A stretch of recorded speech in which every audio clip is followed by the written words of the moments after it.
5 senior engineers spent 11 days trying to save Apex Performance Engineering's championship race car. They failed. A maintenance mechanic fixed it before sunrise, using a socket set, a flashlight, and 40 years of instinct passed down through his own hands. By 9 that morning, the CEO stood in front of the entire workshop and fired him. She had no idea she'd just fired the man who designed every engine platform carrying the Apex name. If this story pulled you in, go ahead and subscribe so you never miss the next one. I've got another unforgettable story coming your way soon. Before we jump back in, leave a comment and let me know where you're watching from. I always enjoy seeing how far these stories travel and who's listening from around the world. Now, let's get back to the story. Joseph Ponce woke at 5:40 every morning, 5 minutes before his alarm ever got the chance to ring. He'd stopped needing it years ago. Somewhere around the second year of raising Naomi by himself, his body had decided sleep was a luxury he negotiated for, not something owed to him. Their apartment sat above a laundromat on the east side of town, 2 bedrooms, 1 window unit that fought hard against Georgia summers and mostly lost. The walls held 4 photographs, no more. The dining table carried a burn mark from a candle Naomi had lit for her 8th birthday, and neither of them had ever bothered to sand it out. Fridays were pancake days. Joseph made them a little lopsided every single time, and Naomi swore they tasted better that way. He never told her the truth, that he burned the first one on purpose, just to hear her laugh when he pretended to try again. Before he left for work, he checked 3 things: her backpack, her lunch, and the thin silver bracelet that had belonged to her mother, tucked under her sleeve where the other kids at school wouldn't ask questions she didn't have easy answers for. He hadn't forgotten a single morning in 6 years. He didn't plan to start now. By the time Joseph pulled into the employee lot at Apex, the sun hadn't cleared the tree line yet. The building rose up in glass and brushed steel, a monument built on 100 people's ambition. To everyone inside it, Joseph was Bay Technician, badge 4471. Quiet, reliable. The guy who fixed the lift when it stuck and never asked for credit doing it. He liked it that way. It hadn't always been true. 2 floors above him, the mood had curdled into something close to panic. Apex's newest platform, the Vantage GTX, had developed a power delivery fault that made no sense on paper. Every diagnostic came back clean. Every dyno run told a different story, smooth for 90 seconds, then a stutter past 160 miles an hour that no software on the property could isolate. The championship was 9 days out. $82 million sat inside that chassis, and CEO Olivia Grant had inherited a company she was still learning how to run. She'd taken over 8 months earlier, after her father passed without warning, and she leaned hard on the people who'd been there longer than she had. Especially her COO, Richard Hale, a man who had an answer ready before she finished asking the question. "The team will solve it," Richard told her, more than once. They hadn't. Joseph caught pieces of these meetings while he worked the floor below, replacing a hydraulic line, keeping his head down the way he always did. One afternoon, an engineer mentioned harmonic frequency in passing, just a phrase tossed out between 2 men who didn't know he was listening. Joseph's hands went still over the wrench. He didn't say anything that day. He didn't need to. That night, after Naomi fell asleep on the couch with a coloring book of race cars open across her chest, Joseph walked into the hall closet and pulled out an old leather notebook wrapped in a dish towel. He hadn't opened it in 6 years. The cover was cracked at the spine. His own handwriting filled every page inside, numbers he'd once known better than his own address. He ran his thumb down a page of stress calculations and stopped. "I was hoping I wouldn't need you again," he said quietly, to no one. At 1:20 that morning, his badge still worked. Nobody had thought to revoke overnight access for a maintenance tech, because nobody thought a maintenance tech had any reason to want it. He let himself into Bay 4, where the Vantage GTX sat alone under the fluorescent lights, hood open, waiting the way a patient waits on a table. Joseph stood beside it for a long moment before he moved. Then he rested one hand flat against the fender, the way a person greets someone they haven't seen in a long time. "I know what's wrong with you," he said. He reached for his toolbox. Every bolt came off in an order that didn't appear in any manual Apex had printed in the last decade. He ignored the diagnostic computer completely. Instead, he turned the crankshaft by hand, closed his eyes, and listened, the way he used to listen before there was a company standing between him and the machine.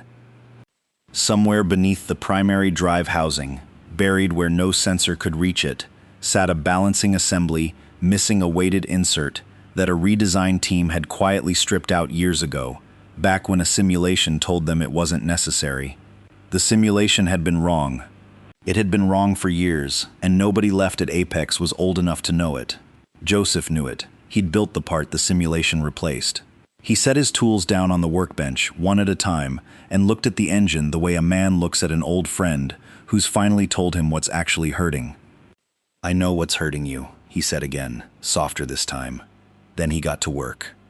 Joseph worked the way he always had, without hurry, without hesitation, like a man who'd done this exact thing 10,000 times before because he had. He pulled the balancing assembly free and turned it over under the workshop light. Small, unremarkable, the kind of part a stranger would glance at and dismiss. But Joseph wasn't a stranger to it. He'd drawn the original specification on a drafting table that no longer existed, in a building Apex had torn down and rebuilt twice since then. The missing insert had been his idea, back when he was 26, and certain he understood exactly why every gram of weight belonged where he'd put it. Somewhere along the way, a redesign team decided the simulations knew better. They didn't. Simulations couldn't account for the kind of vibration that only showed up after 400 miles at full throttle, the kind that built so slowly an engine could run clean for a year before it finally came apart at the worst possible moment, in front of the worst possible audience.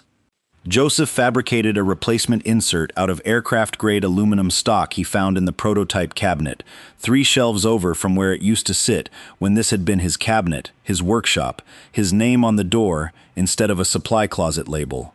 He didn't think about that part too long. Thinking about it never did him any good. His hands moved on their own, the way muscle memory works when a skill gets buried instead of lost. Torque spec here, alignment there, a double check by feel because feel had never once lied to him. Not in 30 years, not even the day everything else in his life had. At 6:12 in the morning, he pressed the ignition. The Vantage GTX turned over and caught immediately. No hesitation, no stumble, nothing but a low, clean rhythm that hadn't existed in this bay in 11 days. Joseph stood with one hand on the fender and listened to it idle, letting the sound settle the same way he used to let a newborn engine settle back when settling engines was his entire job. Every gauge on the dash held steady. Every vibration that had haunted 5 senior engineers for nearly 2 weeks simply wasn't there anymore. "There you are," Joseph said, and for a second, something in his face looked almost like grief. He didn't stay to admire it. He packed his tools, wiped down the bench, and walked back to the maintenance department the same way he'd left it, unnoticed, unbothered, a ghost who'd only ever wanted to stay one. He clocked in at 7 sharp, like any other day. By 8:15, engineers were crowded 3 deep around the Vantage GTX, and none of them could explain what they were looking at. The power delivery fault that had eaten 11 days and 2 outside consultants had simply vanished overnight, replaced by numbers that looked better than anything the car had produced in testing. "That's not possible," one of them said, not for the first time that morning. Nobody had touched the car. Nobody was supposed to have touched the car. Security logs would show that much, at least, before they'd show anything else. Harold Benson stood at the back of the crowd with his arms folded, not looking at the engine at all. He was looking across the workshop floor, toward the overhead lift where Joseph was quietly bleeding air out of a brake line like it was any other Tuesday. Harold had worked at Apex longer than anyone left in the building, long enough to remember things the company's official history had conveniently trimmed out. He'd watched Joseph rest a hand against these cars after hours more times than he could count, the way you'd check on somebody you loved. He never asked why. He'd learned a long time ago that some questions weren't his to ask. Joseph never looked over. Harold nodded once anyway, to himself more than anyone, and went back to work. Richard Hale watched the security footage twice before he let himself believe it. The timestamp read 1:20 a.m. The camera in Bay 4 showed a man in a gray maintenance uniform letting himself through a restricted door with a badge that shouldn't have granted him access, walking straight to the Vantage GTX like he'd done it before, like he knew exactly where every panel and every bolt was going to be before he touched it. Richard ran the footage a third time, slower, and stopped it on a clean shot of the man's face. His stomach dropped in a way it hadn't in years. He'd been careful, 15 years careful. He'd made sure the name got scrubbed from patent filings during the restructuring, made sure the notebooks got boxed and buried in an archive nobody visited, made sure that when the founder passed and the company needed a clean origin story, there was one ready to hand to the board. A story that didn't have room in it for a man who'd walked away without asking for a single thing in return. Richard had told himself, more than once, that the silence had been a mercy, that the man wanted to disappear, and Richard had simply helped him do it thoroughly. Watching the footage now, he understood the mercy had never been the point. Richard closed the laptop and sat very still for a long moment, hands folded in front of him, the calm expression he wore for board meetings and investor calls sliding slowly off his face. He picked up his phone and typed one line to himself, more confession than note. He's remembered. Then he deleted it, stood up, and went to find Olivia Grant before anyone else could tell her what he'd just seen. Olivia Grant hadn't finished her coffee when Richard knocked. He didn't wait for her to answer before he came in, which told her something before he said a word. In 8 months of running this company, she'd learned that Richard only moved fast when he needed to control the story before someone else told it first. "We have a problem," he said, and set his laptop on her desk. She watched the footage once, then again, because the first time she was too busy trying to place the man's face against the engine's diagnostic history sitting untouched on her other monitor, the same fault that had cost her $82 million and 11 sleepless nights. "Who is he?" "Maintenance," Richard said. "Badge 4471, Ponce." "And he fixed it?" Richard hesitated in a way that, later, she would remember and understand completely. At the time, it just looked like caution. "He broke into a restricted engineering bay after midnight," he said. "That's the issue. Not whether it runs. Whether we let unauthorized personnel operate on a $100 million platform without oversight, without documentation, without liability coverage. If something goes wrong on that track next week, Olivia, this is the paper trail that protects us. Or doesn't." She wanted to ask why a maintenance technician would even understand what he was looking at, let alone fix it. She didn't get the chance. Richard had already laid the termination letter on the desk, drafted, time-stamped, waiting only for a signature, and something about the speed of it should have bothered her more than it did. By 9 that morning, word had moved through the workshop the way it always did, faster than any memo. Engineers who couldn't explain the repair now stood in a loose half-circle near Bay 4, pretending to work while they watched. Joseph walked in from maintenance in his gray uniform, still carrying the faint smell of engine oil from an unrelated job an hour earlier. He didn't look nervous.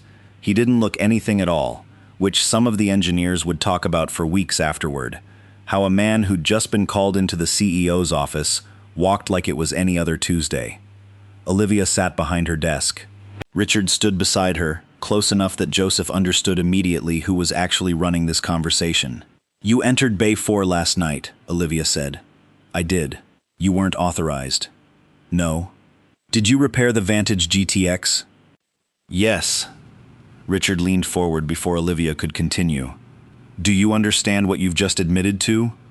Joseph looked past him, out the window, to where the car sat gleaming under the workshop lights 2 floors below. "It runs now," he said. "Better than it has all season." "That isn't the issue," Richard said. Joseph turned back and looked at Olivia directly for the first time since he'd walked in. "Then what is?" Nobody answered right away. The silence went on a beat too long, long enough that Olivia felt it land somewhere she couldn't name yet. "The issue is procedure," Richard finally said. Joseph nodded slowly, like a man confirming something he'd already suspected walking in. "I understand," he said. He reached up, unclipped his badge, and set it gently on the desk, careful, like he was setting down something that had never quite belonged to him anyway. "Do you want the car to run?" he said, "or the paperwork to be correct?" Nobody in the room had an answer for that either. He turned toward the door, then stopped, one hand on the frame. "Before anyone races that car again," he said, "find the original development notebooks." Olivia frowned. What notebooks? Something crossed Joseph's face that almost looked like a smile, tired and old. "The ones everyone forgot existed," he said.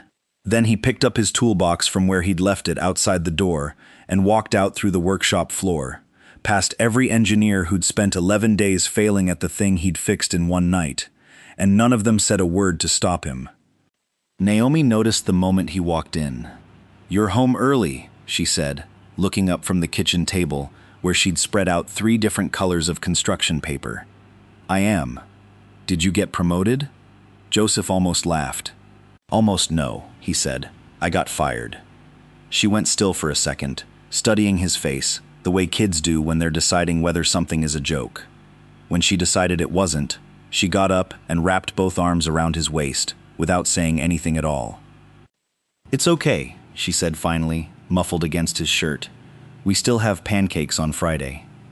Joseph laughed then, for the first time in what felt like weeks, and rested his hand on the back of her head. 2 floors above an empty maintenance station that would sit unfilled for the rest of the week, Olivia stayed behind her desk long after Richard had gone back to his office, satisfied that the matter was closed. She kept thinking about the notebooks, about the specific way Joseph had said it, not angry, not bitter, like a man leaving her a gift he didn't expect her to understand yet. Find the original notebooks.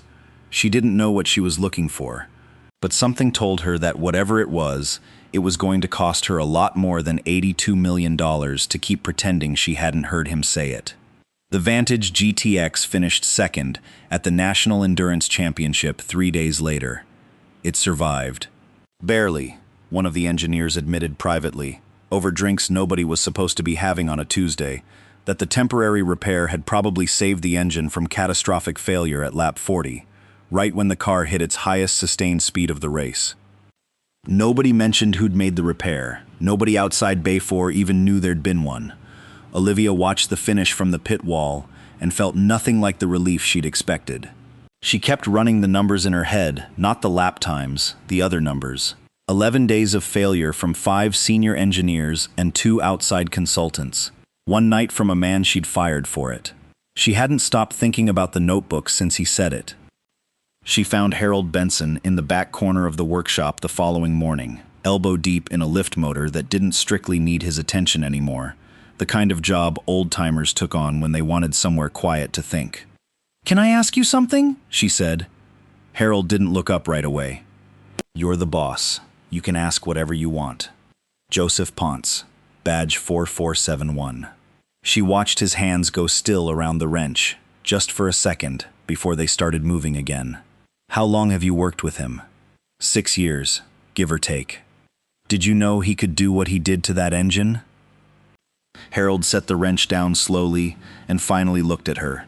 He was close to 70, one of the last people left who'd started when the founder was still walking the floor himself, back when Apex was 3 buildings and a dream instead of a campus with its name on a stadium banner.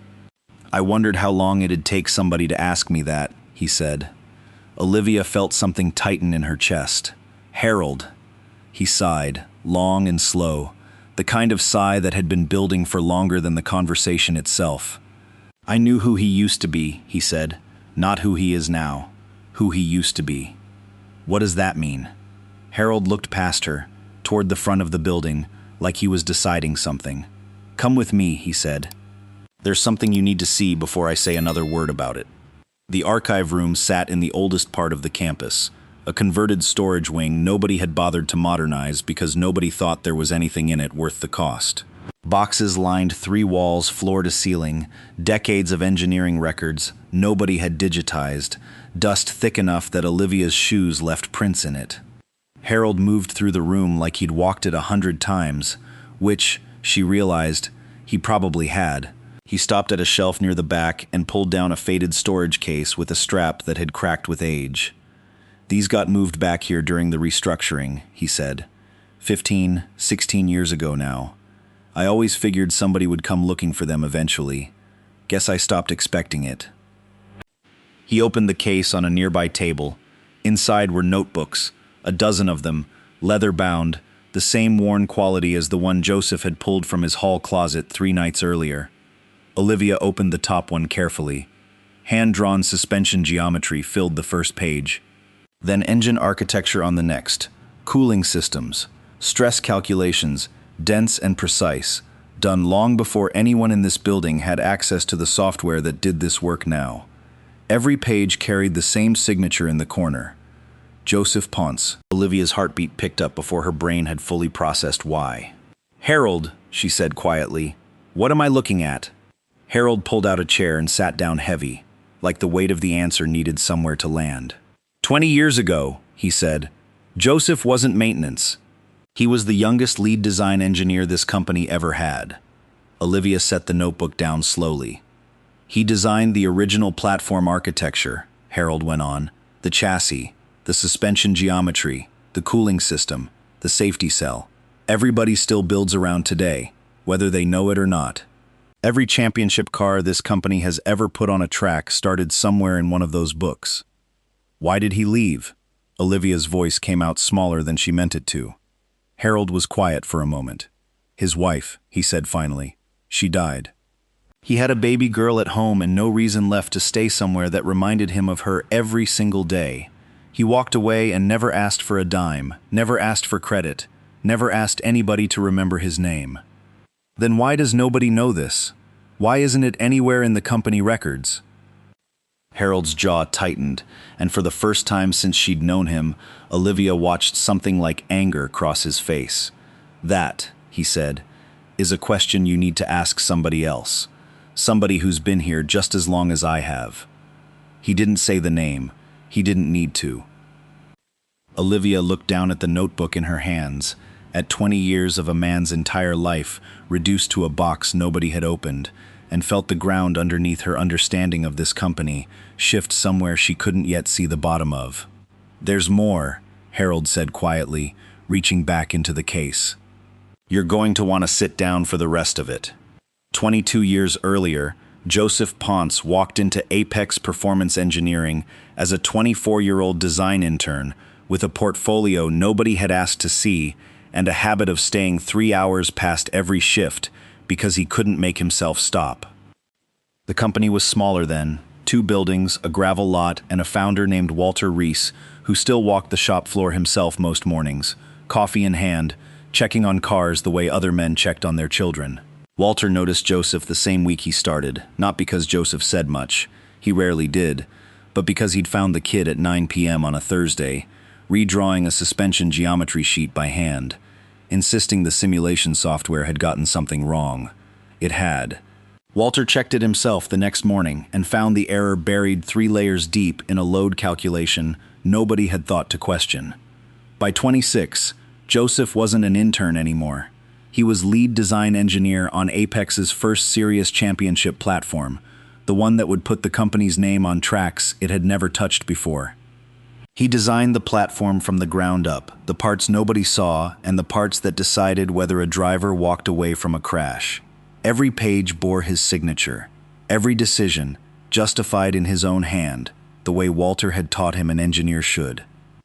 He filled notebook after notebook with the same careful handwriting, every calculation shown, every decision justified, because Walter had taught him early that an engineer who couldn't explain his reasoning didn't actually understand it.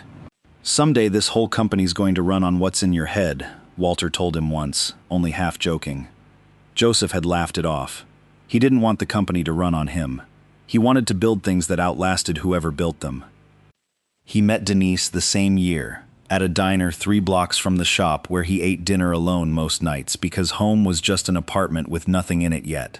She waited tables there, studying nursing during the day, and she was the first person outside of work who asked him a question about engineering and actually wanted to hear the whole answer.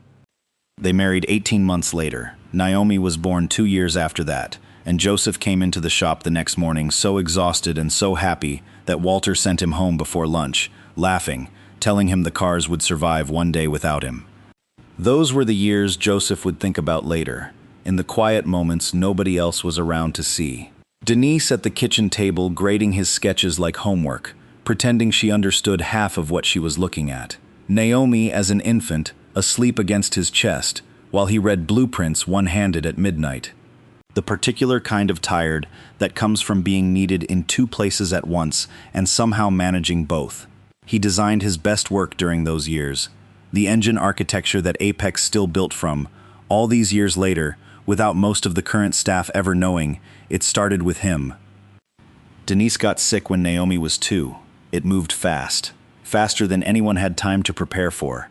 And within 11 months, Joseph was standing at a funeral holding a toddler who was too young to understand why her mother wasn't coming home. He didn't go back to work that month, or the next. Walter held his position as long as he could, called him personally more than once, told him there was no rush, that the company would wait. Joseph never went back at all.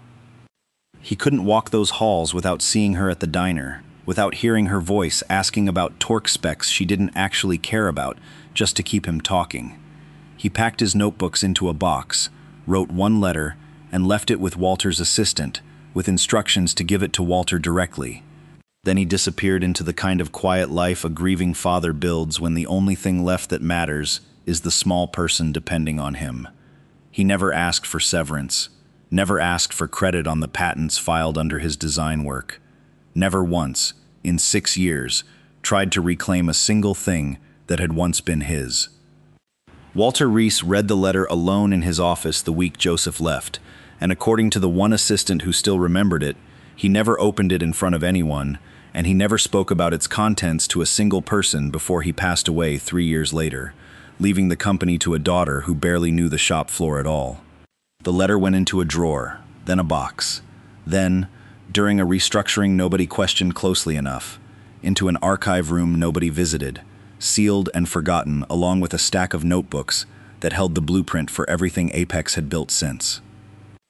Olivia held that same letter now, still unopened after all these years, the paper gone soft and yellow at the corners. Harold watched her turn it over in her hands. Walter never told anyone what was in there, he said quietly. Guess he figured it wasn't his to share. But I always thought somebody should read it eventually.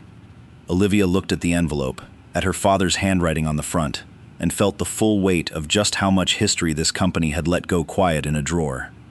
Now's as good a time as any, Harold said. Olivia carried the envelope back to her office and closed the door before she opened it. The way you close a door before reading something you already suspect will change how you see everything after it. The paper had gone brittle at the folds. Her father's assistant, if she'd guessed right about the handwriting on the front, had kept it safe for years without ever knowing what it held. Olivia sat down at her desk, the same desk where she'd signed Joseph's termination 3 days earlier, and unfolded the letter carefully enough that it didn't tear. Joseph's handwriting filled the page, the same careful hand from the notebooks, steadier than she expected from a man writing what she quickly understood was a goodbye. Walter, by the time you read this, I'll already be gone, and I need you to know it isn't about the company. It never was. You gave me the first real chance anyone ever gave me, and I won't forget that as long as I live. But I can't walk those halls anymore. Everything in that building reminds me of her, and I have a daughter now who needs a father who can still get out of bed in the morning. I'm not asking for anything. Not severance, not credit, not a single line in a filing that says my name was ever on any of it. I just need one promise from you, and I'm trusting you to keep it, even though I won't be there to check. The balancing assembly in the primary drive housing, the one with the secondary weighted insert, please make sure nobody simplifies it. I know it looks unnecessary on paper. The simulations will tell you it doesn't do anything. They're wrong. It's there because at extreme sustained speeds, past what any test track usually pushes for, vibration builds slowly enough that nothing catches it until it's too late. I built it in because I didn't want anyone finding that out the hard way, with a driver's life on the line instead of a spreadsheet. I don't need recognition, Walter. I just need to know that if it's ever me who's wrong, at least somebody remembers I asked. Take care of the company. Take care of yourself. Joseph. Olivia read it twice before she let herself understand what she was actually holding. A warning, written 20 years ago, filed away and forgotten, describing the exact failure that had crippled the Vantage GTX for 11 days before Joseph fixed it himself in the middle of the night, uninvited and unpaid, for a company that had let his name disappear from its own history. She thought about Richard standing in this office 3 days ago, calling it a liability issue, a procedure issue. She thought about the termination letter she'd signed without asking a single real question first. He hadn't saved a car. He'd kept a promise nobody else remembered he'd made. She sat with that for longer than she meant to, long enough that the light outside her window shifted from morning into afternoon without her noticing. Somewhere in the middle of it, a different thought surfaced, quieter but harder to ignore. If Joseph had designed the original assembly, and the notebooks Harold showed her carried his signature on every page of engineering work Apex had built its legacy on, then somewhere in the company's patent filings, his name should exist too. Patents didn't just disappear. They got filed, recorded, assigned to whoever the company decided owned the intellectual property at the time. She pulled up the archive database herself instead of asking anyone to do it for her, searching for the original patent application tied to the platform's engine architecture, the one Harold said Joseph designed before he was even 30. It took 20 minutes to find it. When she did, she read the inventor field twice, certain she'd misread it the first time. The name on the patent wasn't Joseph Ponce. It was Richard Hale. Olivia sat back slowly, the pieces rearranging themselves into a picture she didn't want to look at directly yet. Richard had been at Apex for over 15 years, long enough to have been there during the restructuring Harold mentioned, long enough to have overseen exactly which records got boxed up and moved to that archive room nobody visited. She pulled the filing date. It matched almost exactly with the period Harold said Joseph had walked away, grieving, wanting nothing, asking for nothing. Somebody had made sure he got nothing, and then quietly put his name on nothing, where his contribution should have been. Olivia closed the laptop and sat very still, hands flat on the desk, feeling something cold settle into place where her trust in Richard used to sit. She thought about the calm way he'd handled the termination meeting, the paperwork already drafted before she'd asked a single question, the speed of it, which she'd mistaken for competence instead of what it actually was, a man making sure a problem disappeared before anyone had time to look at it too closely. She picked up her phone and called Harold instead of Richard. "I need everything you have," she said when he answered. "Every notebook, every record, anything with a date on it from before the restructuring. And Harold, I need you to be honest with me about something. Did Richard know who Joseph was back then?" Harold was quiet on the other end for long enough that she had her answer before he said a word. "Olivia," he finally said, "Richard's the one who buried him." "Say that again," Olivia said, though she'd heard him the first time. "Richard was Joseph's engineering supervisor back then," Harold said. "Not his equal, his supervisor. Everything Joseph designed went through Richard's desk before it went anywhere else. Filing, patents, attribution, all of it." Olivia felt her grip tighten on the phone, and when Joseph left, "Richard controlled every piece of paperwork that walked out that door with him," Harold said. "Or didn't walk out, however you want to put it." She thanked him, hung up, and spent the rest of the afternoon doing something she should have done the moment Richard set that termination letter on her desk 3 days ago. She stopped trusting his version of events and started reading the actual paper trail herself. It took the rest of the day and most of the evening. What she found didn't come all at once. It came in pieces, one document contradicting the next, until the shape of it became impossible to unsee. The patent Richard's name sat on wasn't the only one. 4 separate filings from that era carried his signature, where the underlying engineering notebooks, sitting in that archive box, clearly showed Joseph's handwriting and Joseph's calculations instead. Board minutes from the restructuring, 16 years old and never digitized, referenced a decision to consolidate engineering intellectual property under current senior staff, following what the minutes vaguely called departures during a difficult transition period. Richard had chaired that committee. Olivia found the archive relocation order last, a single sheet authorizing the transfer of a stack of design notebooks from active engineering storage to long-term archive, signed off with Richard's initials, dated 4 months after Joseph left the company. 4 months after Walter had received a letter he apparently never showed anyone, including the man whose life's work was about to get quietly boxed up and forgotten. It wasn't an accident. Accidents didn't require 4 separate signatures spread across 16 years, each one covering slightly more ground than the last. She called Richard into her office the next morning and set 3 things on the desk between them, without a word first.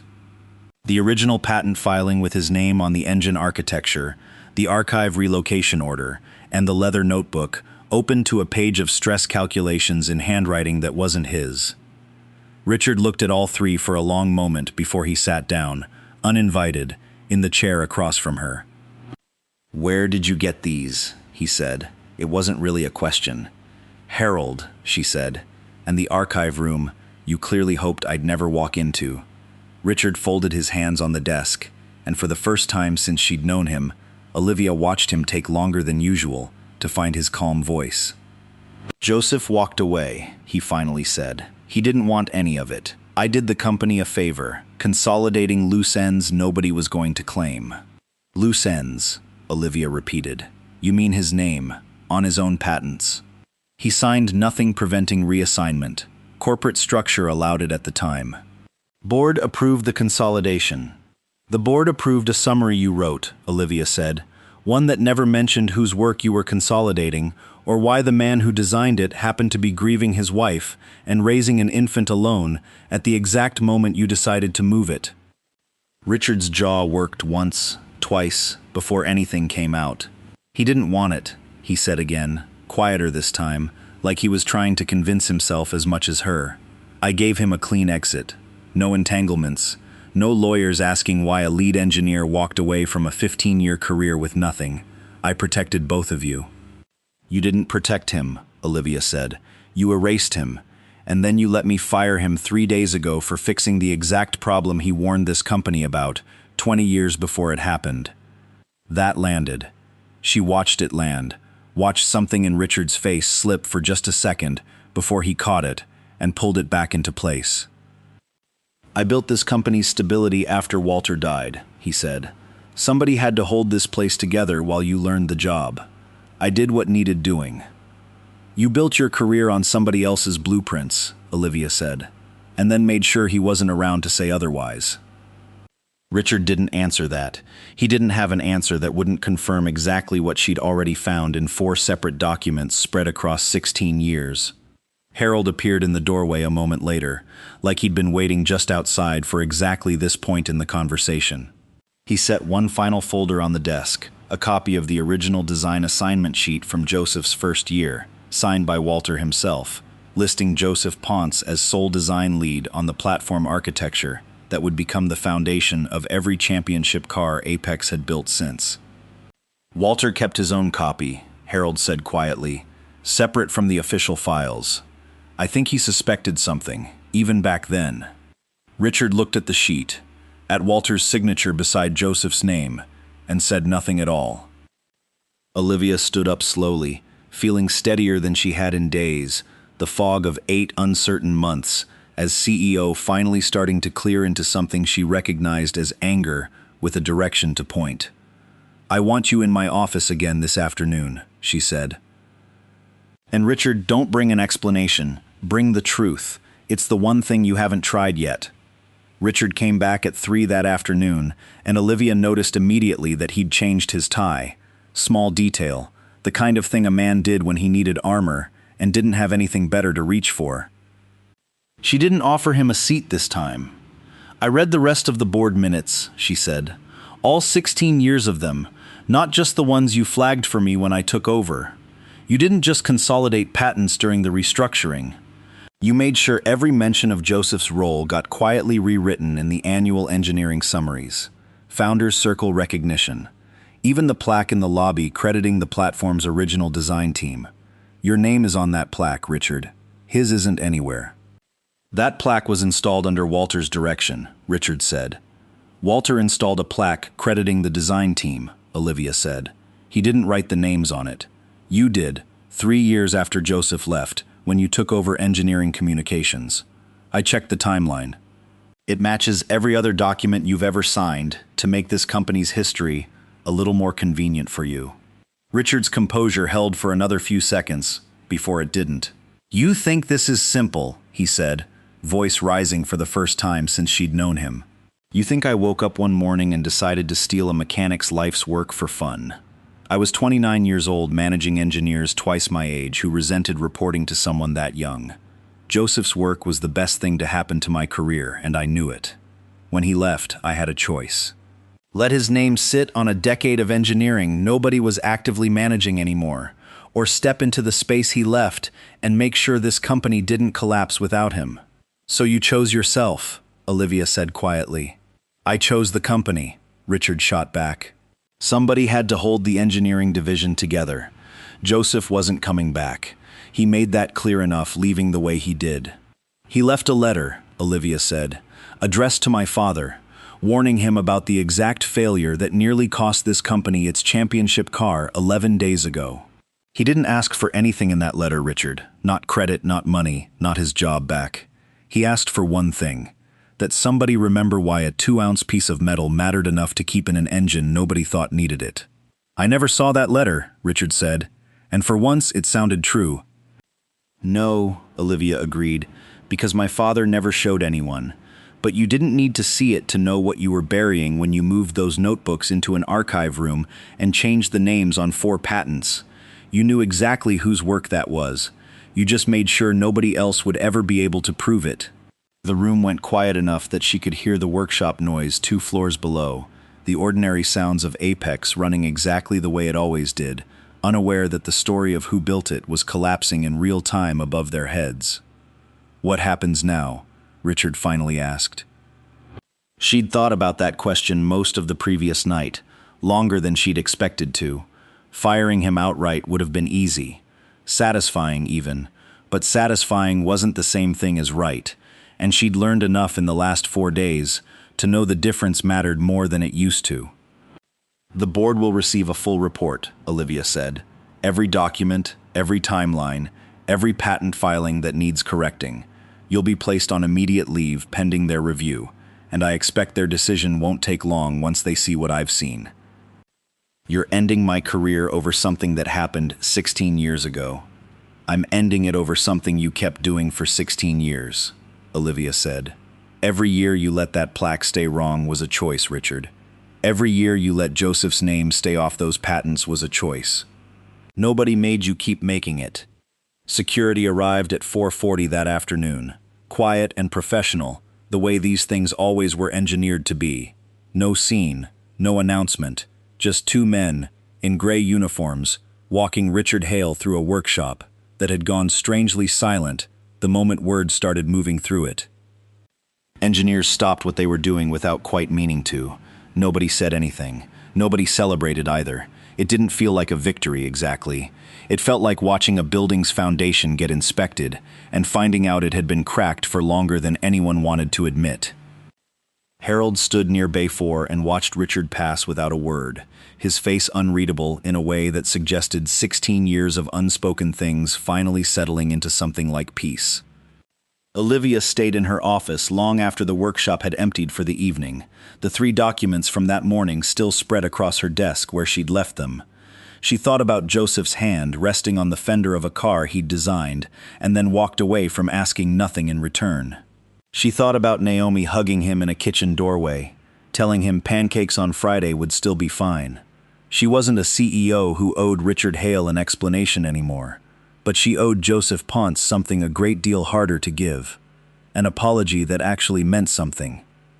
She picked up her keys before she let herself think too long about it and drove toward the east side of town before the sun went down.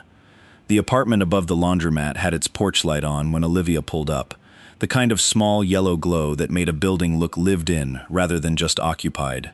She sat in her car for a full minute before she got out, running through what she planned to say and finding every version of it sounded smaller than what she actually owed him.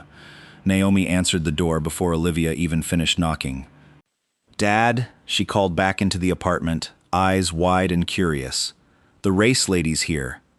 Joseph appeared behind her a moment later, wiping his hands on a dish towel, a small remote control car half disassembled on the coffee table behind him. He didn't look surprised to see her. If anything, he looked like a man who'd been expecting this visit for 3 days and had simply been waiting for it to arrive on its own schedule. "Ms. Grant," he said.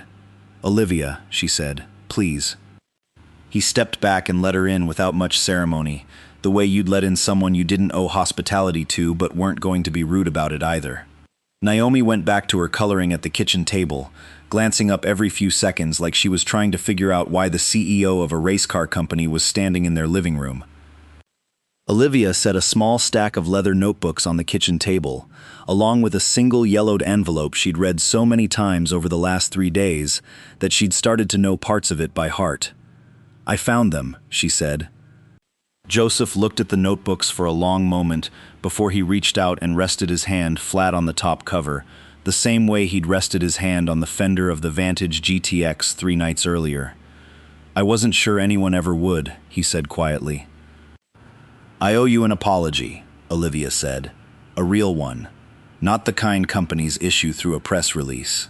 Joseph looked up at her, and something in his expression, patient, unhurried, made the words she'd rehearsed in the car feel even more insufficient than they had 5 minutes ago. "You owe yourself the truth," he said. "The apology's just what comes after you've actually understood it."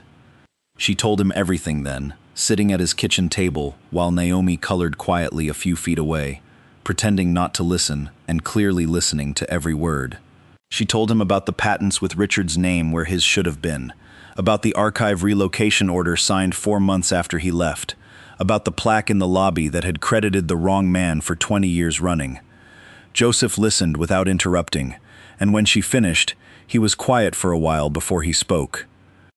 "I never wanted any of that back," he said. "The patents, the plaque, none of it. I walked away because staying hurt more than leaving did, and once Naomi needed me more than the company did, that wasn't a hard choice." "I know," Olivia said. "But that's exactly why it matters that I fix it. You didn't ask for credit. That doesn't mean you weren't owed it." He didn't answer right away. Naomi's crayon scratched quietly against paper in the silence between them. Olivia slid a folder across the table, the offer she'd drafted the night before and rewritten twice since. "Chief Engineering Officer," she said. "Full authority over design standards, mentorship programs, whatever structure you want to build it into. I'm not asking you to come back and be grateful. I'm asking because this company clearly can't function the way it's supposed to without the kind of thinking you brought to it 20 years ago, and I think you know that better than anyone." Joseph looked at the folder without opening it. "I'm not interested in titles," he said. "I know," Olivia said. "That's exactly why you deserve one." He sat with that for a long moment, his hands still resting on the notebooks, thumb tracing an old crease in the leather cover without seeming to notice he was doing it. "I'll come back," he finally said. "But not for recognition. I don't need my name back on a plaque to know what I built." "Then why?" Olivia asked. "Because 11 days is too long for good engineers. To fail at something that shouldn't have been a mystery in the first place," Joseph said. "They're smart. They're just not being taught to ask why a part exists before they decide it doesn't matter. That's what got missed the first time. That's what almost got somebody killed on a track next week." He looked toward Naomi, who was still pretending to color, then back at Olivia. "I want every engineer in that building to understand the reasoning behind every part they touch," he said. "Not just how to replace it when a computer tells them something's wrong. And every driver deserves to know the machine underneath them well enough to trust it for the right reasons." "Done," Olivia said, without hesitation. "And the notebooks stay mine," Joseph added. "You can copy whatever you need for training, but they don't go back in an archive box. Not ever again." "Done," she said again. He extended his hand across the table, and she shook it, feeling something settle into place that had been unsteady since the moment she'd watched that security footage 4 days ago. Naomi looked up from her coloring the second the handshake ended. "Does this mean you got unfired?" she asked, entirely unbothered by the formality of the last 10 minutes. Joseph laughed, the sound easy and unguarded in a way Olivia hadn't heard from him yet. "Something like that," he said. "Good," Naomi said, already turning back to her drawing. Because you're better at fixing cars than anybody there anyway.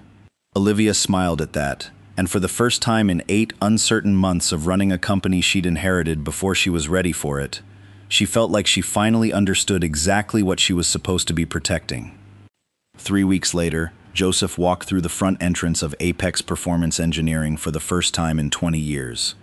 He'd always come in through the side door before, the one closest to maintenance, the one nobody watched too closely.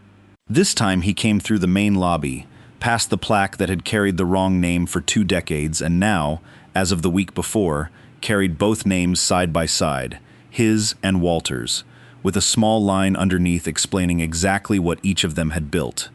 He didn't stop to look at it. He didn't need to anymore. His new badge read Chief Engineering Officer, though he'd asked them to keep the photo simple, no studio backdrop, no forced smile, just the same tired, steady face that had walked this building for 6 years as Bay Technician 4471, and nobody had thought twice about. His office sat 2 floors above the workshop now, closer to Olivia's than to the bay where he used to fix hydraulic lifts. He kept the door open most days. He'd told her once that a closed door taught people the wrong lesson about who was allowed to ask questions, and she'd let him have exactly the office he wanted after that. The first thing Joseph did with his new authority wasn't a policy change or a staffing decision. It was simpler than that. He walked onto the workshop floor his first morning back, gathered every engineer who'd worked on the Vantage GTX during those 11 failed days, and stood beside the car with them, the way he'd once stood beside it alone, at 1:20 in the morning. He rested one hand flat against the fender. "What's it trying to tell you?" he asked. Most of them answered with numbers. Torque curves, vibration frequencies, diagnostic logs pulled up on tablets they held like shields. Joseph listened to all of it patiently, and when they finished, he just shook his head slightly. "Listen again," he said. "Not to the computer, to the car." They didn't understand at first. Some of them looked at each other the way people do when they suspect they're being tested on something nobody explained the rules to. But Joseph was patient, in a way none of Apex's previous engineering leadership had ever needed to be.